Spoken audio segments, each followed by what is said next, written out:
All right, welcome back to CBS This Morning. I'm Anthony Mason with Gail King and Tony DeCopel. Newly public video is shining a light on a controversial case in Oklahoma. Terrell Ellis Jr. died at the Ottawa County Jail in October 2015. Surveillance footage appears to show workers failing to respond to his repeated calls for help from just feet away. Omar Villafranca spoke to Ellis's brother and his family attorney in an interview you'll see only on CBS This Morning. He's outside the jail where Ellis died in Miami, Oklahoma. Omar, what comes next? Well, good morning, Anthony. The defense will present final briefs to the judge, and then the judge will decide if this federal case will move forward. As for the Ellis family, they want the former sheriff, and they also want the former employees here at this jail held accountable for Terrell's death, and they tell me they are tired of waiting for justice.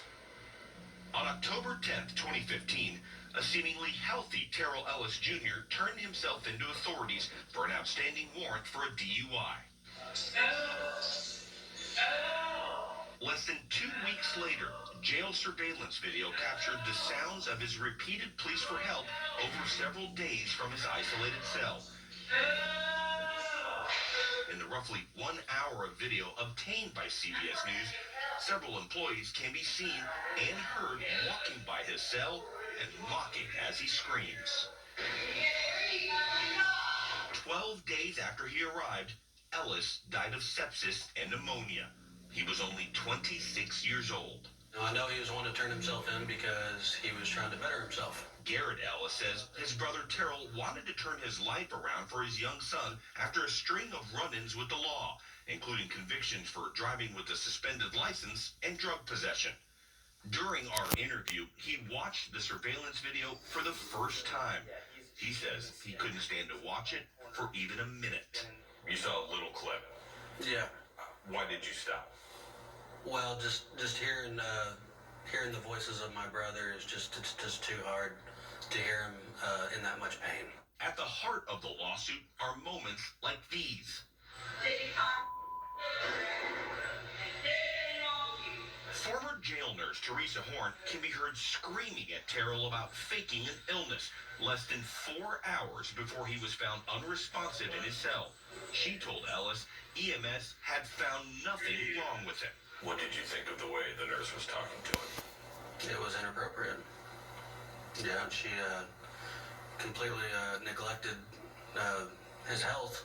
We had contact from inmates, and then we had contact from family members who were really concerned about what had happened to Terrell because he had gone into jail healthy. Ellis family attorney Dan Smolin is now leading the wrongful death and negligence lawsuit against the jail, former employees who have since left, and the sheriff's office. I think that the entire jail staff should have been charged with some form of manslaughter. Criminally?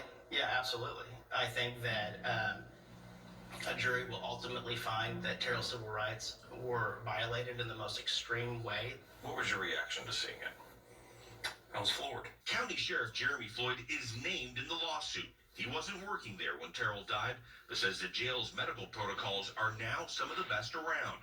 The sheriff's office runs the jail. What does that justice look like? What should happen to you in your jail, in your opinion? In my opinion, I think a civil right violation investigation should occur. Several employees in that video, including the nurse Teresa Horn, no longer work at this jail. And it's worth noting that Teresa Horn's attorney told us, quote, "The videos do not show the complete picture and are only one piece of potential evidence." We have also learned that the FBI has contacted the family's attorney, and they are interested in learning more about this case. Tony? Complete picture or not, that's a terrible way to die. Omar, thank you very much. Yeah, the little part we see on the videotape is very upsetting. When you can hear that he's crying for help, and it seems to be ignored. That's very tough. Yeah, it'll be a complete picture, but it's not a pretty It's picture. not a pretty one, you're right. All right, Omar, thank you very much. First on CBS This Morning, fashion and beauty industry powerhouse Camila Cabello is sharing